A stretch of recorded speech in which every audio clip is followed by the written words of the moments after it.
Hello అందరికీ నమస్కారం. అందరికీ సంక్రాంతి శుభాకాంక్షలు. ఇవాళ సంక్రాంతి స్పెషల్గా మా అమ్మ ఎంతో రుచికరమైన వంటలు చేశారు. అవేంటో చూసేద్దామా? మరి ఆలస్యం చేయకుండా నా ఛానల్కి సబ్స్క్రైబ్ చేసేసేయండి. రండి మరి చూద్దాం. ఫస్ట్ వైట్ రైస్తో స్టార్ట్ చేసేద్దాం. అమ్మ రైస్ అయితే కొంచెం ముద్దగా చేశారు, అప్పుడే కూరలకి చాలా బాగుంటుందని. ఆ తర్వాత ఆకుకూర పప్పు ఎంతో రుచిగా ఉంది. 5 వెరైటీలైన కూరగాయలు వేసి అమ్మ ముద్దగా చేశారు అండ్ చాలా హెల్దీగా కూడా చేశారు. ఆ తర్వాత పాయాసం, పాల పాయాసం ప్యూర్ ఆవు పాలతో చేశారండి.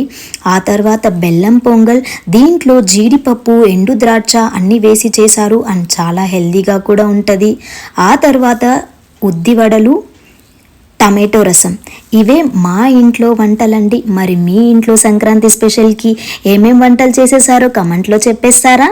మరి ఆలస్యం చేయకుండా మీరు చేయాల్సింది ఛానల్కి ఒక సబ్స్క్రైబ్. బాయ్ అండి.